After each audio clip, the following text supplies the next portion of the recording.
Hey, good morning, everybody. Welcome to another Wealthy Winning Wednesday. Woohoo!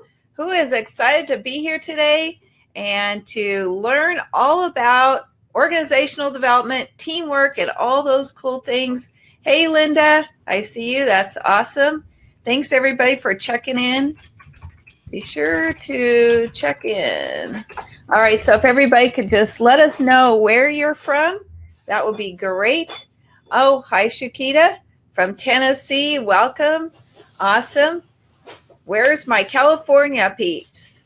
And we need Florida to check in, Texas. We're waiting for you guys. All right.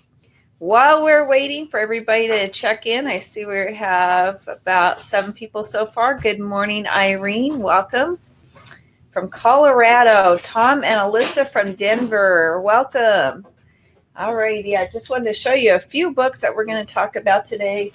So here's one called Difficult Conversations, and that is about how to discuss what matters most, which can be something tough when we're talking about dealing with our real estate agents or a co-op agent. We're going to talk about solving tough issues today, conflict, disputes, and things like that. And let's see, we have this book, Organization Development. This is a pretty thick book. Probably nobody wants to go out and get it. Look at that. But I do have some concepts from the book that we'll be talking about today. Now this is a really great book. This is called Leading Change from John Cotter. Let's see if you can get a little view there. There we go.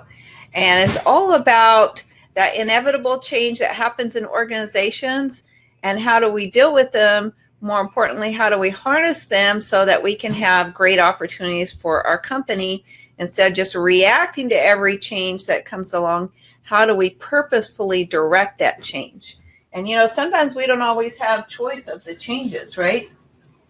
Okay, I have another little book here. The Consultant's Big Book of Organizational Development Tools. Let's see, put it back a little so you can see that. There you go. And these are just different activities, team building activities that you can do within your company or your organization. I love it. It's an awesome tool. And my last one I have is the Handbook of Organization Development and Change. And again, this is a really thick book. I don't think anybody wants to sit down and read this from cover to cover. These big ones are my textbooks when I was getting my MBA degree, and so I pulled a lot of the principles from these books. So, okay, we have Christina checking in from Valley Center, California. Yay, California. All right, where's my rest of my group here? Anybody from Florida? East Coast. We're looking for East Coast people. Okay, awesome. Thank you. All righty.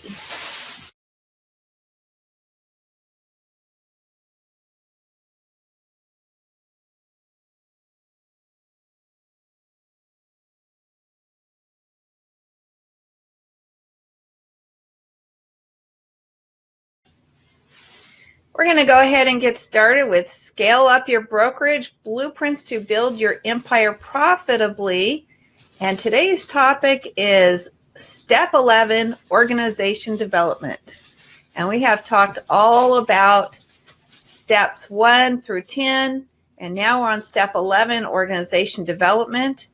And I know it's something that you might not be familiar with, that term. So we're going to break that down and show how you can use these terms and concepts of Fortune 500 companies in your real estate brokerage to help you be successful. So welcome, everybody. Thank you for joining us today. And as you know, we're covering the Fortune 500 concepts without that expensive MBA price tag. Who's with me on that? Woohoo! Let's see some cheering from the audience. And a little bit about our company, MBA Broker Consultants. We don't just play the game, we change it. And we do that by bringing you success, tips, concepts, and more importantly, action plans to get you started in your brokerage on that path to success. And our goal is to help you maximize profitability. And today's mastermind is 11 of 12 steps, as we said. If you missed the other previous 10 at the end, stay tuned. We'll show you how you can get those as well. We have an activity workbook, a bonus download, and lots of great resources. Now, a little bit about me. I think most of you probably already know, but I did earn my MBA degree last year and my BA degree prior to that. I guess I should quit saying last year because now it's been 2 years ago that I earned my MBA degree. But I did that after being licensed in real estate for, 28 years. And I really learned a lot of things the hard way, and some things I never learned because other brokerages did not have the answers as well. Many mom and pop shop independents struggle in this business, and my goal is to help us all be successful by elevating the standards of professionalism. So thank you for joining me today. And we know that teamwork makes the dream work. Woohoo! Who's excited about teamwork? That is our topic today. And whether or not your brokerage operates as a team, that's still an important concept because you have a team and your team helps make you successful. So, session number 11, organization development, is all about change management, adapting, teamwork, group dynamics, and conflict resolution, which could be an important topic in real estate, as we know.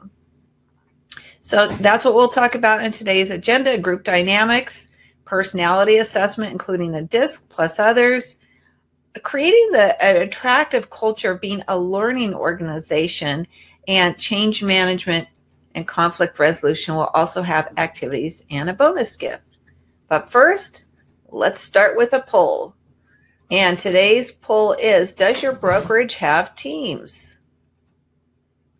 So the answers are A, yes, we have teams within our brokerage. B, actually, we're a teamerage, which is kind of a new word that's been coined, which is a brokerage that functions as a team. And C is, no, we don't have teams at our brokerage. So I'll let you go ahead and take a moment to answer that. All right, so far we have 17% have teams within our brokerage and 83% no teams at our company. So is anybody here functioning as a team within a brokerage? In other words, you as the brokerage owner are sort of like the team leader, and all of your agents are part of your team, and you share in everything that you do instead of having individually functioning agents. So if so, that would be B. We're going to go ahead and end the poll now. All righty. So any more questions about that? Okay, Leanne said both A and B. Okay, that is great. So in other words, you are sort of a team concept with your agents or a group of your agents, and then you have other groups of agents that are teams too, right? Okay, Shukita, how teamerages work? Great. Well, stay tuned for that. We're going to keep going here. 11 is organization development, which is building the infrastructure for the company. That's change management and group dynamics. We called that the plumbing because every part of our building, our empire building that we're building, it has a separate area. So we had the foundation, we had the walls, the windows, the doors, the electricity was our marketing. Now we have the plumbing. And then next week is going to be our final piece of this empire that we're building, which is the roof. That's the leadership. Okay is here. Hi, Kay Wolf. Great to see you today. So just what is organization development? Well, in short, we call it Org Dev or OD. And it stands for accomplishing goals through people. So in other words, dealing with change in the workplace, resolving people conflicts, and it's all about people. It's sort of the complete opposite of session number 3, which is where we went through the finances. That's all number crunching. And now we're dealing with the other side of the organization, which is it's all about people, how they get along, how you accomplish your goals through people, how you motivate them, and deal with all of those things that are in there as far as your team's getting along with each other, either within the company or with other agents outside the company as well. So organizational behavior is the study of individual behavior within an organization or a group setting. And first, let's tackle this topic of creating culture, building an attractive company. Now, those of you remember from session 1, we talked about your mission, vision, and your values, your core values. What an important foundation that is to build upon. And then in session 5, we showed you how to create the type of culture based on those values that's going to attract the right kind of agents who are a good fit for you, who align well with your company values and will stay loyal over a period of time. So let's dive into that topic a little bit more about the culture, right? One of the things that happened to me as a brokerage owner is some of my agents had behavior that was less than desirable, or we'll just say it was unacceptable behavior. And when you get a call from another broker and they say, hey, your agent just did blah, blah, blah, and they're very angry at you, then you have to go into problem-solving mode at the moment. But it really makes you take a step back and think about, is this the type of reputation that I want my brokerage to have? So in response to that, 2 of the things I created, one of them is called a service pledge, and you can see it right here on the screen. And I'm actually going to share it with you in just a moment, so stay tuned for that. But this creates our culture because we deal with how we treat others, our ethics and morals, and our values. And for those of you who, if you can see the small print here, you might be saying, wow, this is basic common sense stuff. Do you really have to have your agent sign a form saying, we'll treat every person with respect and courtesy and kindness? Do you really have to say, we'll smile and have a positive attitude, we'll value others, we'll be listeners, and we'll resolve disputes in a calm, respectful manner? I mean, isn't that basic common sense? We're all adults here, and that's what you might be thinking. But the answer is, people live up to your expectations, whether spoken or unspoken. And if you don't set those expectations in the beginning, everybody comes from a different background and has had different life experiences. So screaming at another agent on the phone may be acceptable behavior for them, or they might not have that emotional intelligence to be able to control those emotions. So we'll be talking about both of those things today.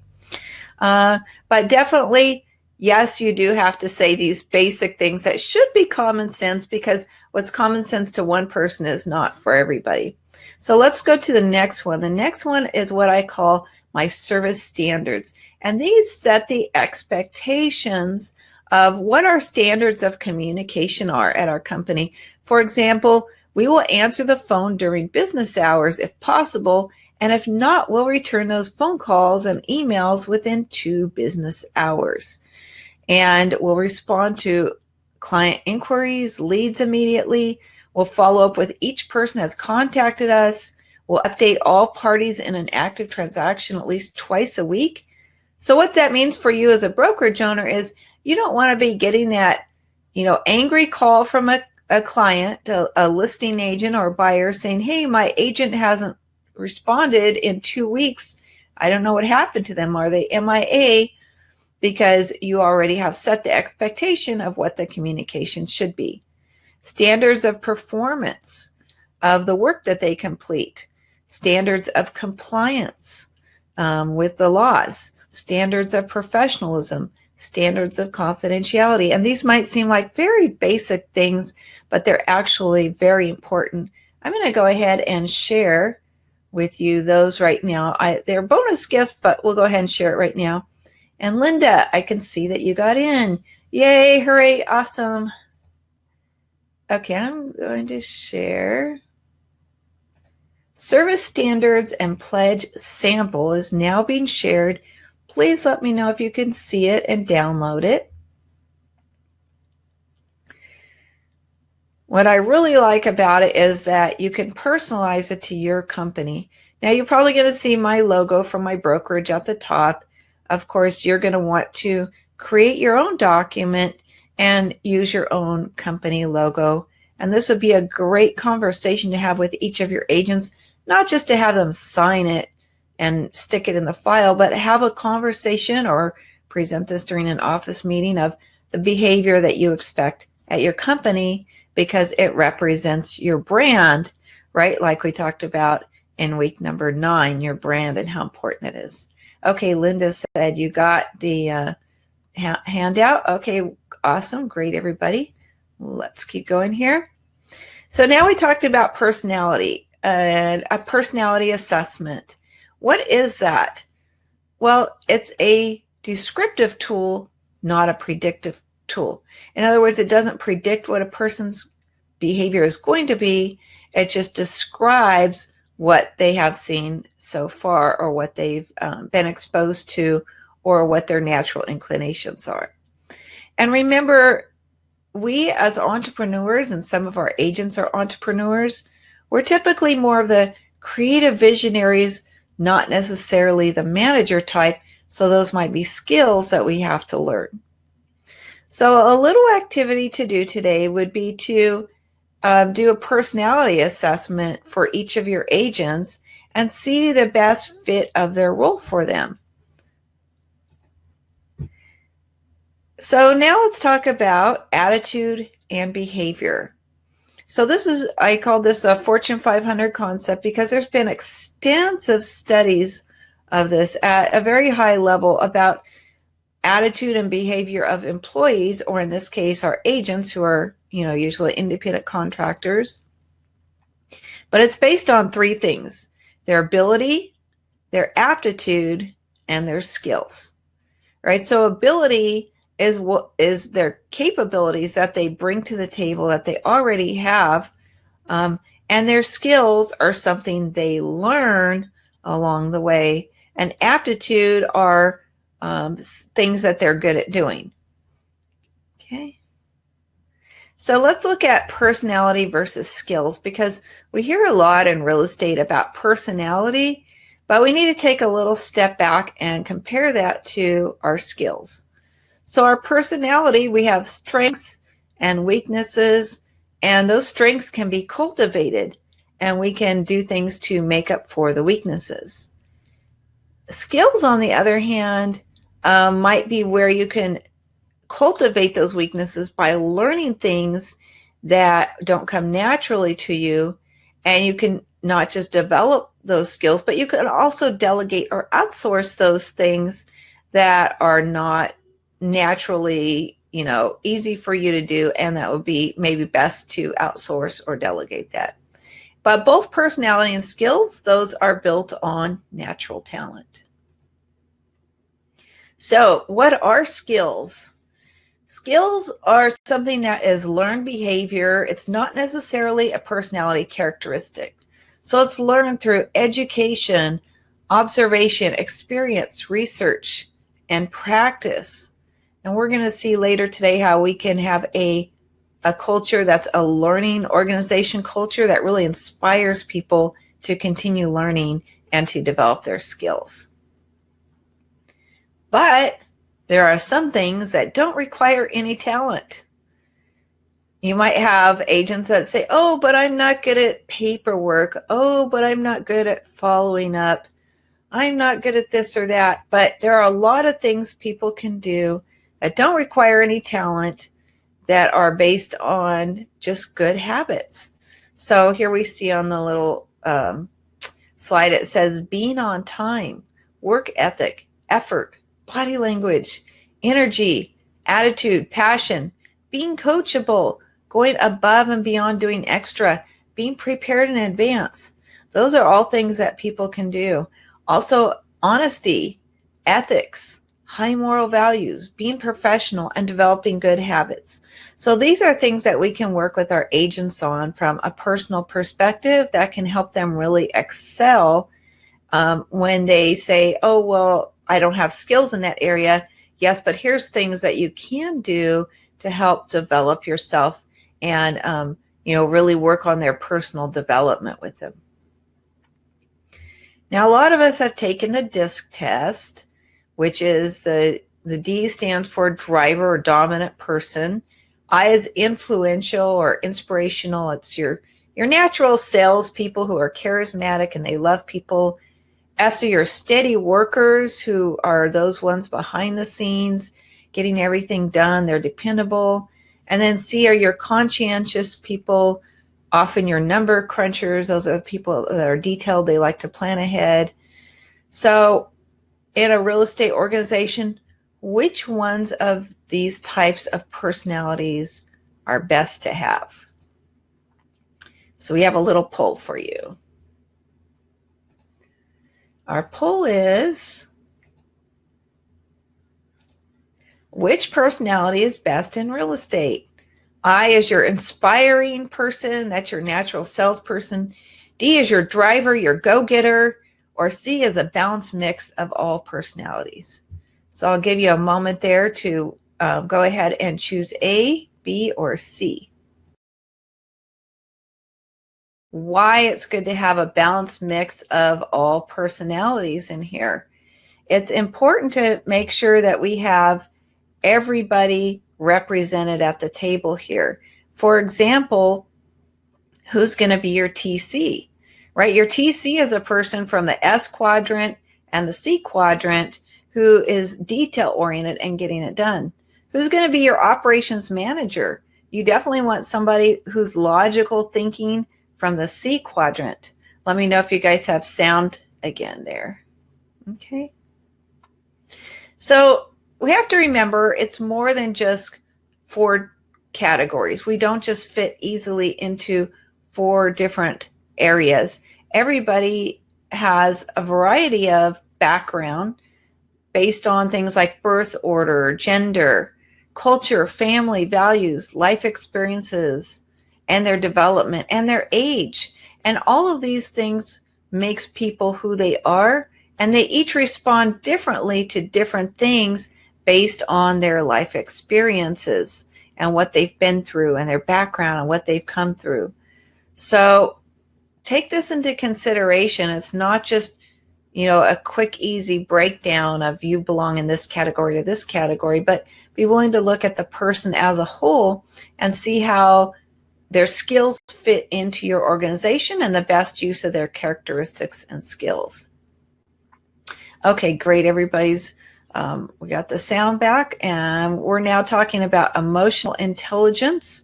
So your emotional quotient, sometimes known as your EQ as compared to IQ, is a great thing to look at for your agents and for yourself. It basically deals with, now this is a great book you can get on Amazon, or it's one of those you can listen as you drive, right, with our car university, like Zig Ziglar says. And your emotional intelligence deals with how you respond to people, how you're able to control your emotions and stay in control rather than being a hothead or getting upset about things, but really to stay focused and to use some logic in the way you express yourself with people and, relate to other people in the best possible way that they can be receptive and feel wanted and needed at your company. So this is a really great book. I do recommend Emotional Intelligence 2.0 by Travis Bradberry and Jean Graves, if you want to check that book out as well. Now, group dynamics. Group dynamics means that we're exploring internal teamwork challenges. That deals with things like collaboration, cooperation, competition, interpersonal conflicts and resolution. So how do all of these things happen, right? What is the way that our people interact with each other to accomplish tasks? Whether it's cooperation, collaboration, or competition, each group of people will have their own way of interacting together with each other. Now, group does not necessarily mean team. So I want to point that out, that a group is people who are in a certain category at the same time. For example, a group is all of your agents at your company. That's a group. They're not necessarily a team.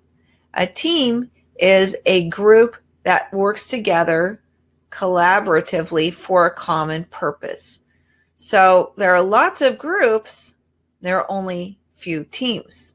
Now, you can turn your group into a team or create the team environment by doing team building activities together. Now, one of the examples that you see here is a ropes course, team challenge, and that's where your entire group goes out together and does some activities together that maybe helps them rely on each other, appreciate each other a little more, get to know each other in a more personal setting outside of the office. And that can really help bonding for your group, even if you don't have the teamerage. As we talked about earlier, the teamerage concept, it can help your group to grow stronger together, so that when problems arise, they do help each other and they are more collaborative with each other. And when people need help on files, or they're going on vacation, they need somebody to cover their transaction for them, or they need help with an open house or advice or whatever it is, that they don't feel like they're alone on an island by themselves. They feel like they have a cohesive team to back them up. So even if you don't have the team concept at your brokerage, which generally means that everybody is paid a little bit less because it's based on results of the whole. So at an office where everybody's an individual, say they're on a flat fee sliding scale, and they pay a per transaction fee, whereas in the group concept, everybody's transactions might be put into a big pot, and then everybody's paid a percentage of those, and the team leader generally earns more because they're the team leader. So if that makes sense, hopefully, Shukita answered your question about the teamerage concept there. One thing that will inevitably happen when you have any group of people together is conflict, right? Conflict is not necessarily bad. It's how you resolve the conflict that will either build everybody's skills, make you stronger as a team, or make people upset, frustrated, and want to leave your company. If you look at the little diagram here, we have the topic in the middle. Turn my little whiteboard on here. And you can see that we have team members here. Color. I'm picking my color red. Okay, so you can see we have our team members here. And, okay, it's not. Okay, there we go. There's our topic. We have team members. And each of those team members has issues or tasks or topics. And you have your existing company. It's going along pretty well. Everybody knows their place. They've gelled with each other. They sort of know where their boundaries are. They know each other's quirks and strengths and weaknesses. That's all great. So those are straight lines. But now you're going to throw in some new team members, which is great. And you should expect them instantly to just bond and gel with your existing team members. But that doesn't always happen. You can sort of see there's a crossroad here. So each new team member has an opportunity to conflict with each existing team member. And then you throw in some new issues, new tasks, new software, new apps, and now each of those is a potential conflict as well. So now you've heightened, or you have multiplied the potential conflicts by adding new members, new issues, new tasks to your existing, sort of routine that you had going pretty well.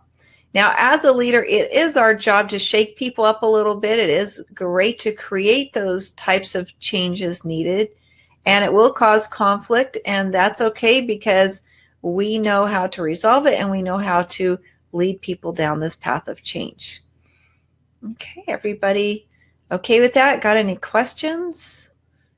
One more thing we do want to talk about is, I call this avoiding the bad apple.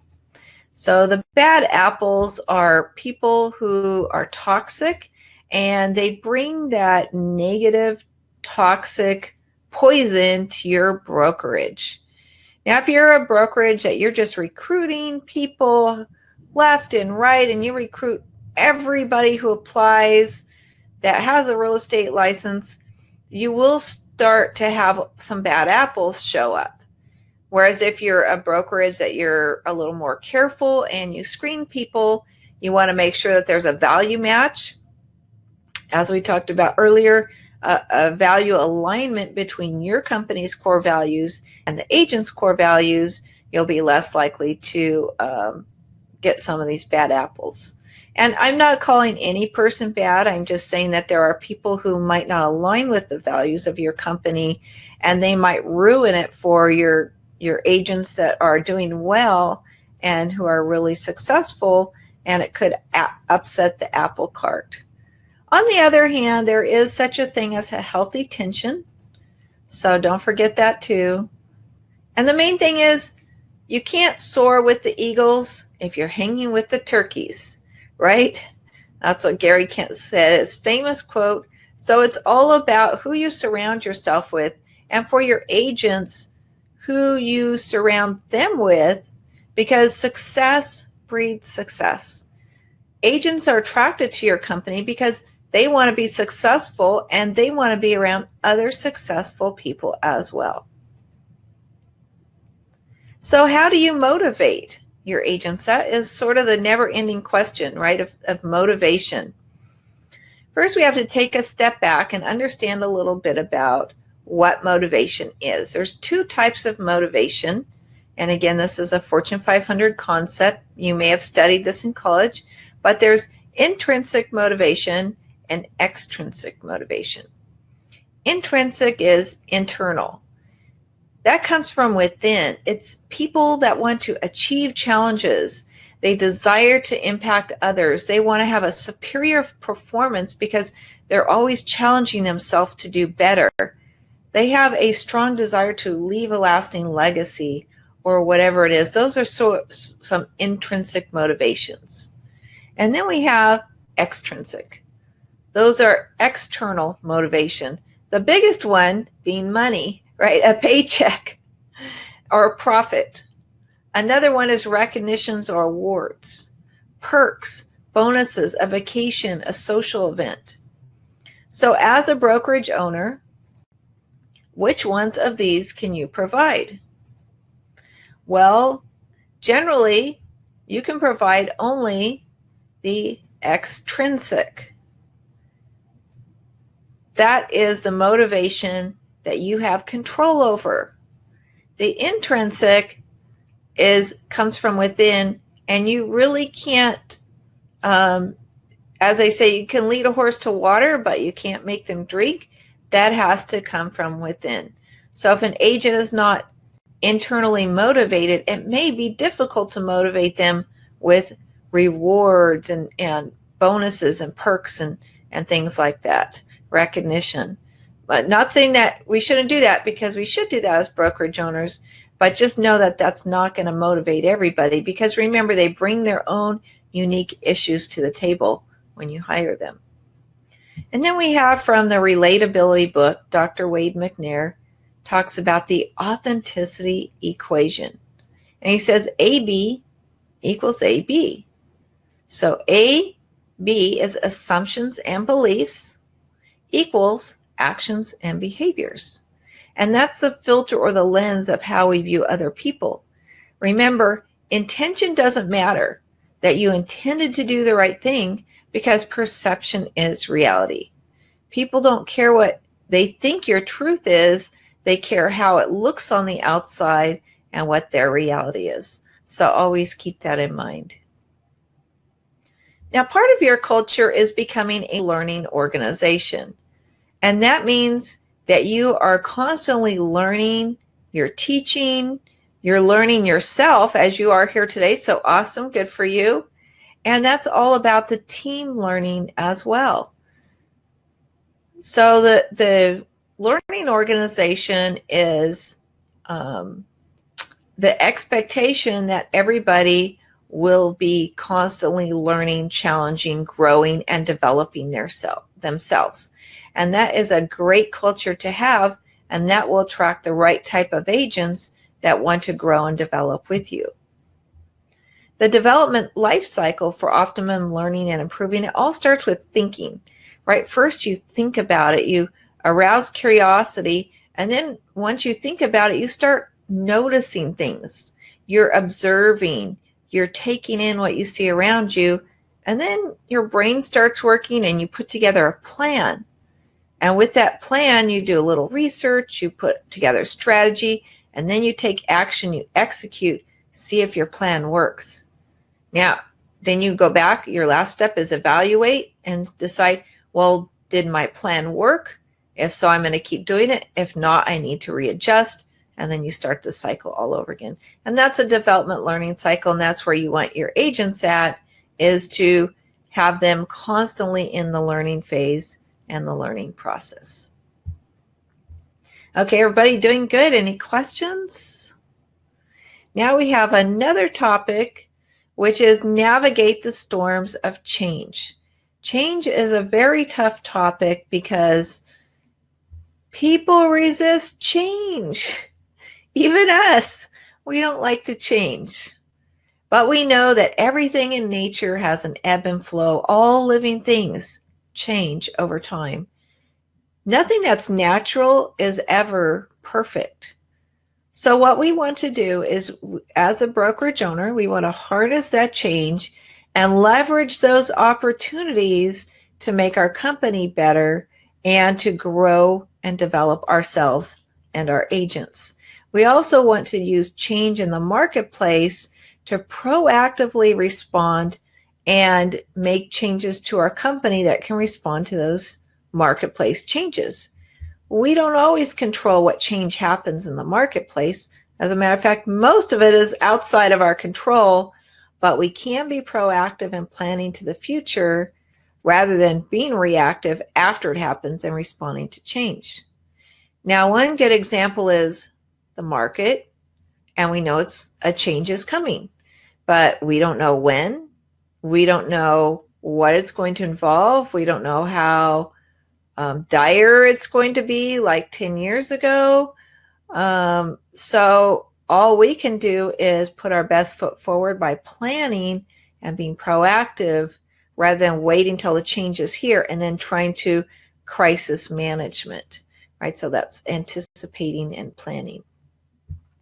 So managing for change is a really important part of organization development.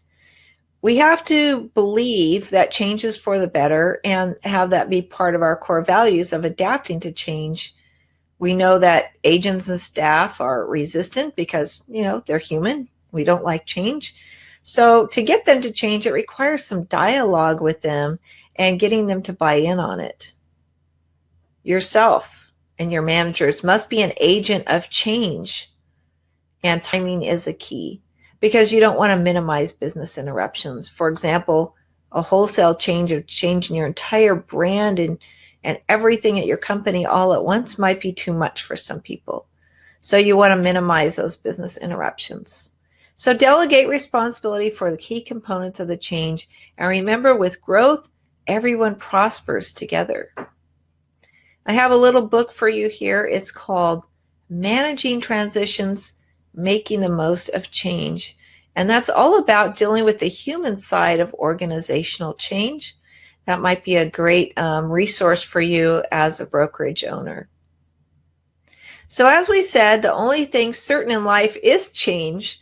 And we have to think about change as being for the better, because eventually it's going to lead our company to a better place. Progress requires change. We have to get out of our comfort zone and learn to become comfortable with the constant change. And not only become comfortable with it, but to leverage that change for the better of our company. So here we see a little diagram. Most people adapt to change, which just means you're barely hanging on. And then you learn how, okay, well, now I see the change coming, I can manage it. And then next we get to a point where we're actually thriving with the change. And the next part is, wow, now I figure out how to master this. I'm leading the change and my peers recognize me as a market leader. And next is I'm creating the change, right? So those are a series of steps that it takes some time to work through, but it's really all about managing change and, more importantly, embracing it. And Linda said, isn't that the truth? Yeah, for sure. So my last thing about change is a great book called Leading Change. I happen to have it right here, if you can see it, by John P. Cotter. He talks about how change is certain. It's going to happen. Any type of development in our company and forward movement does require change, and we must adapt as a business owner. We must look at the life cycles and solutions. And more importantly, our competitors are going to be changing and moving forward, and we're going to lose our competitive edge if we don't stay in front of the competition, or at least, running to stay in the race, right? All right, now we're going to switch over to a challenging topic, which is conflict resolution. Now, it would be great if we could say, oh, we never have any problems at our company. We never have agents leave. We never have clients upset. We never have co-op brokers call and scream at us. But the bottom line is, we're in a people business. We're going to have conflicts.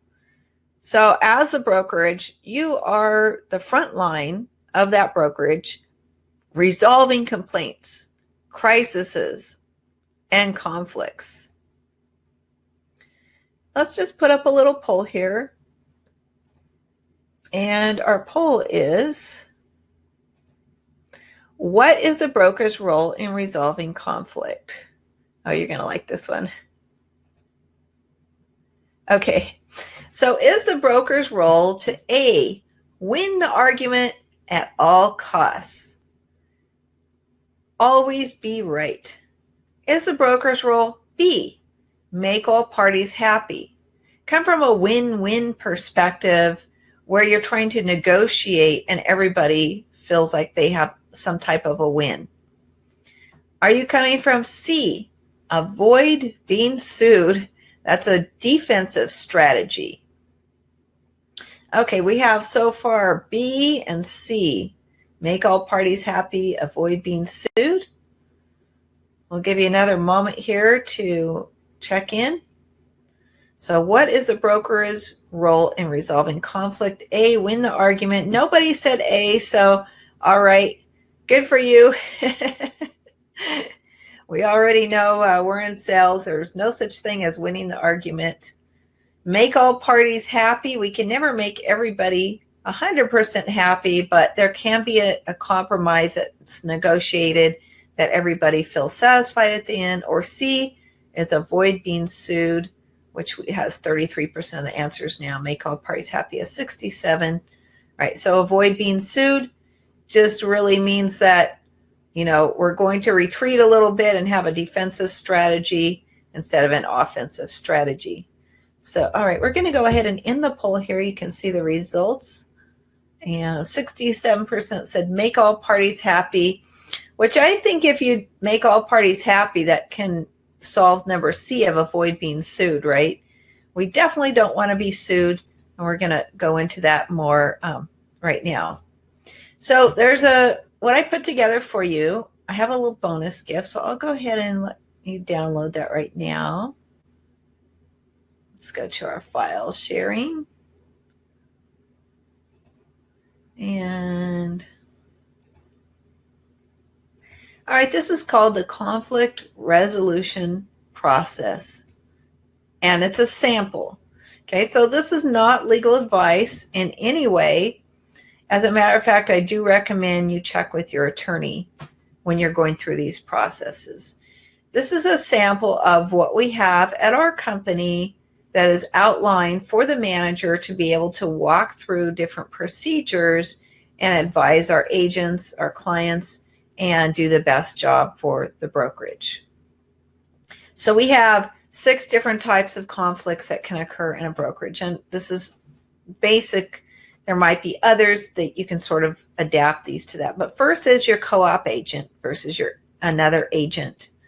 So that means your agent has gotten to a tiff with another agent on a transaction. B is your interoffice agent versus agent. So that's within your company, 2 agents are arguing. And then you have C, interoffice agent versus broker. That's where your agent really is upset with you as a broker. And D is the reverse, where you as a broker are unhappy with your agent. And then we have client versus agent. So that's where you have a client who's upset with your agent, and that client is calling you, which is never a good thing. And then you have client versus client, which is probably the worst possible scenario, because we know everybody's getting named in the lawsuit. Every agent, every broker, everybody who was involved in that transaction. It's going to be a big mess. Okay, Shukita said, excuse me, love this. Thanks. Okay, welcome. All right, so you have your handout there. I won't spend too much time on this, but this is the diagram for a co-op agent versus agent. It starts with the agent in the middle there with a dark box around it. The first thing they should do is go to their fellow agent and try to resolve that. If that doesn't work, the second thing they should do is go to their broker and try to resolve that. If that doesn't work, their broker goes to the other agent's broker. If that doesn't work, then you as a broker go to your attorney, get some legal advice. Your attorney will probably want to write a letter, and hopefully it's resolved. Now, if that doesn't resolve it, step 5 is go to the Realtor Association to file a complaint. Now, that could be an ethics complaint, legal issues, a commission dispute, a license violation. That's always the first step, right? Because you don't want to sue people right off the bat. Now, if that doesn't work and doesn't resolve it, or they don't accept the case or whatever, then you have 2 options. So you sort of see a little fork in the road there, depending on what the issue is. If it's a legal issue or a commission dispute, you're going to go to civil court, or hopefully mediation or arbitration before that. And if it's a license violation, that's when you can notify the state real estate licensing department. And then if those are not good solutions, they don't work, you've worked through the process, the last step is to go to your district attorney, and that will be criminal court or getting a judgment enforced. Now, you can see there's a red box around steps 5, 6, and 7. The red box on all these represents the area where you don't want to go. This is the danger zone for brokerages, right? So let's stay away from the red box. Let's get everything and disputes solved before it gets to the red box. I'm not going to spend time going through every step on each of these because you do have the handout. But you can see here, interoffice agent versus agent. Always go to that person first, and then the broker second, and then you as a brokerage, you would take it from there and go through the steps.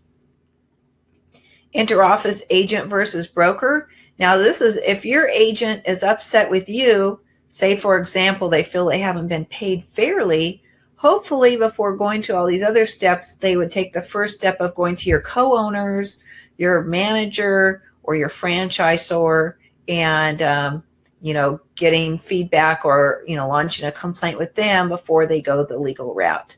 I mean, that would be the hopeful, because then you're stuck in this red zone. Same thing with the interoffice broker versus agent. If you have an issue with your agent, before doing the lawsuit or filing with the Realtor Association ethics complaint, you want to try to resolve it with your other owners or franchisor if you're a franchisee. Now, agent versus client, there aren't as many steps here because there's no Realtor Association involved. There's no state licensing. This is a civil claim, and could be your attorney could do a cease and desist letter or put a mechanic's lien on if your client is refusing to pay you for work you've completed. It could go to a court, which could be a contract enforcement, commission dispute, judgment, wage garnishment. Let's hope and pray you don't have to go that far with a client. Again, same thing with a client versus client, but again, this involves more agents and clients. So whatever the question is, you really don't want it to go into an area where your company is jeopardized. And you can see that on none of these illustrations did E&O insurance save you, right? Okay. All right, K-Wolf has a question. If we need to do mediation, does a broker need to go or the salesperson? That is a really great question. If there is a mediation, you have to remember that the salesperson, it represents the company. So if the salesperson gets a judgment against them, the company may also get a judgment against them. As the brokerage, I would definitely attend any mediation, arbitration, or lawsuit, and I would have my attorney there as well. Because especially if it's a licensing issue, if it's a state licensing issue, we all know that as brokerage owners, our license is on the line. Our agent does something, and regardless of whether the agent gets in trouble, the brokerage will almost always get their hands slapped or their license suspended or ding on their license for lack of supervising that agent, which we know is nearly impossible to know what all your agents are doing. And that's why it's so good to have procedures and policies in place, set the expectations up front in the onboarding, and have regular meetings where you train them. So hopefully that answered your question. So what you should do first in a dispute resolution is go to the person and talk to them first. Have a good attitude. Assume the best, not the worst, right? Give them the benefit of the doubt. Allow them to save face. That's part of showing grace, because that person may have made a mistake, but if you approach them with a bad attitude, they may feel backed into a corner and they may have to defend themselves, and then it could escalate really quickly. Whereas if you're kind to that person, they may say, you know what, you're right, I made a mistake, I'm sorry, and issue solved, right? So if you are going to elevate, follow the protocol. Keep all your communication records organized, because if you do have to go into a proceeding, the only thing they're going to look at mostly is the paperwork. What does the paperwork say? Your testimony will be okay, but you can't say he said, she said. And guess what? Text messages, they're not effective. So if somebody is texting you and you have a problem with that person, I text them back and I say, please send an email instead of text, right? And then always respect people. Whether or not you like them, whether you're upset with them, always show that common courtesy and respect. That will go a long ways. And never attack people. In this visual, we see one person and everybody is verbally attacking her. If there's one person and everybody disagrees with that person, it makes that person feel very defensive and feel very attacked. So if one person is wrong, they don't need to be publicly reprimanded. Remember what we say is praise in public, reprimand in private. What not to do. I think this is a longer list of what not to do. Now, everything on here on this what not to do, I have observed in the real estate industry. That's why it's on the list, right? So teach your agents how not to respond. So definitely no passive aggressive behavior, which means instead of approaching the person directly to solve it, you talk to everybody else, spread rumors, gossip, complain. Don't attack people on social media. Just don't do that. Why? It looks bad for you. Could you be sued for slander or libel? Yes, but mostly it looks bad and the world is watching. Don't disparage other companies. That's against our Realtor Code of Ethics. Never contact the other agent's client. That's just not good protocol. So always, if you do have to elevate, make sure you go in order. We don't want to see any of that emotional, immature behavior like name calling, tattletelling, bullying, cursing, screaming, yelling. Yes, I've seen all this in real estate. And if somebody is making threats or being violent, that's definitely not a person that needs to have a real estate license. So that's something your agent should not be doing or representing your company as well. So always conduct yourself professionally, regardless of what other people do. And as I just said, remember, the world is watching. They don't care how other people treat you. They want to see how you respond. Before you move forward with a lawsuit or a serious problem, remember that you have to calculate the cost as a brokerage owner. It costs you time, headaches, stress, finances. Yes, $30,000 probably for a lawsuit, maybe more. It could be your reputation tarnished, your peace of mind, your relationships, your business, your family, and most importantly, your perceived look. How do others perceive us? How does it look from the outside? If you're suing your agent or your client, how does that look to the outside world? Wow, this is a brokerage that sues their clients, right? So maybe try to settle on a different solution rather than going to court. And always show integrity. Remember, we answer to a higher authority. Everybody's accountable to somebody. All right, we have 3 books for you today that I recommend. You saw a lot of books. These are my 3 top that I do recommend for you. Leading Change with John Cotter. Switch, How to Change Things When Change is Hard, and Emotional Intelligence 2.0.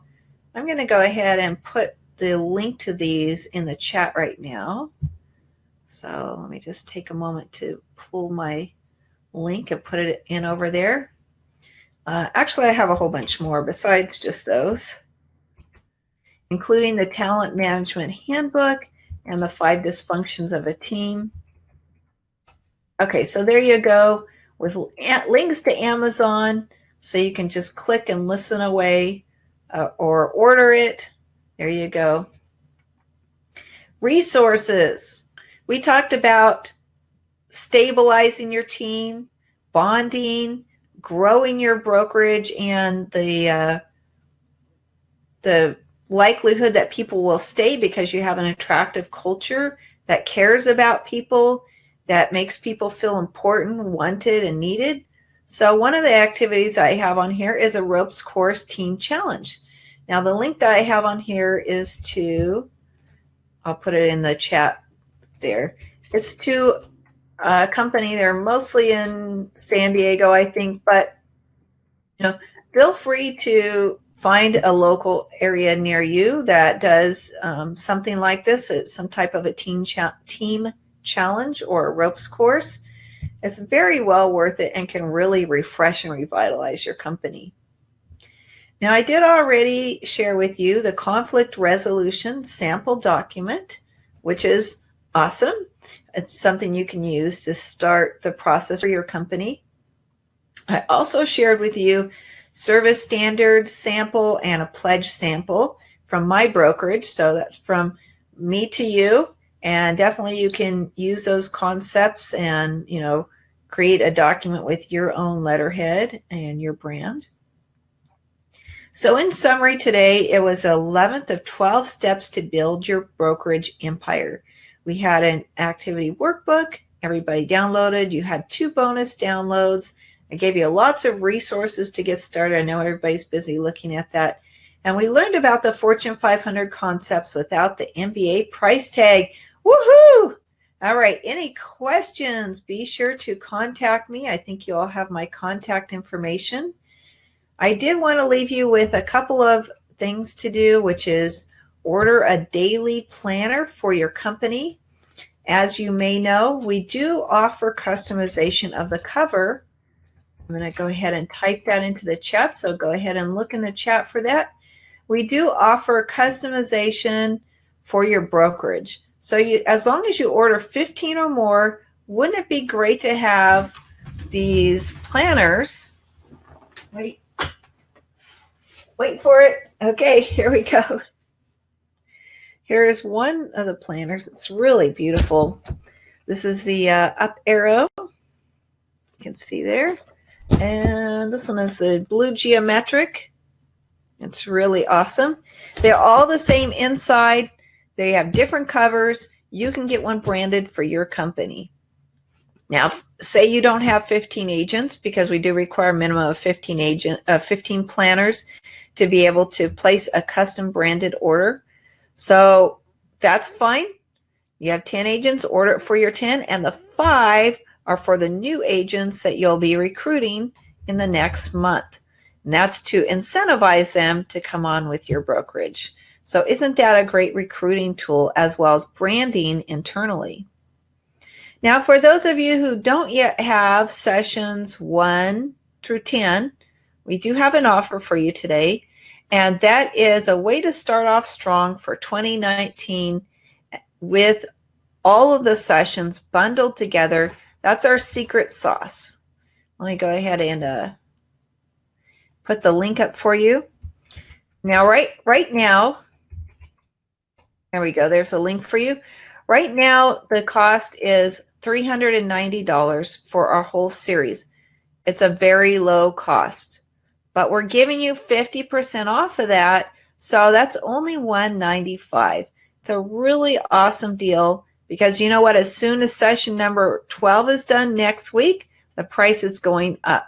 It's going way up, because we not only have 12 sessions, but we have a lot of other resources and tools within there as well. As a matter of fact, those of you who are already on the sessions and logged in as a student to our school, our masterclass school, you're going to see that we have been adding more and more content to each of the sessions, and we will continue doing that throughout this year. So awesome. Thank you everybody for tuning in today. Again, get the masterclass for brokerage owners. The 8-course bundle is now going to be up to 11 courses, and next week it will be 12, and after that the price will be going up. So thank you everybody. Stay tuned next week for Step 12, Leadership and Legacy. And later this year we will be driving profits to the max, but starting in February we'll have Be the Boss and Dominate Your Market, all about real estate brokerages that innovate, differentiate, and capture unique market share regardless of the competition. As always, we're available for consultations for brokerage owners, aspiring brokerage owners, and those who just want to rev up their profits. So be sure to contact me if you have any questions, or I can answer any concerns for you, give you any feedback. This was Step 11, Organization Development. Scale up your brokerage with blueprints to build your empire profitably. Thank you, everybody. Please let me know if you have any questions. Okay, Irene says outstanding today. Thank you. Thank you, Irene. Thanks for tuning in today. And we're so glad everybody was able to join us. We love having you join us every week. And this is going to be a great year, right? Shakita says, thanks, Regina. All right, thank you. Glad to have you join us, everybody. And with that, we're going to be signing off. Have a great week. Make it a profitable week. Keep building your business foundation.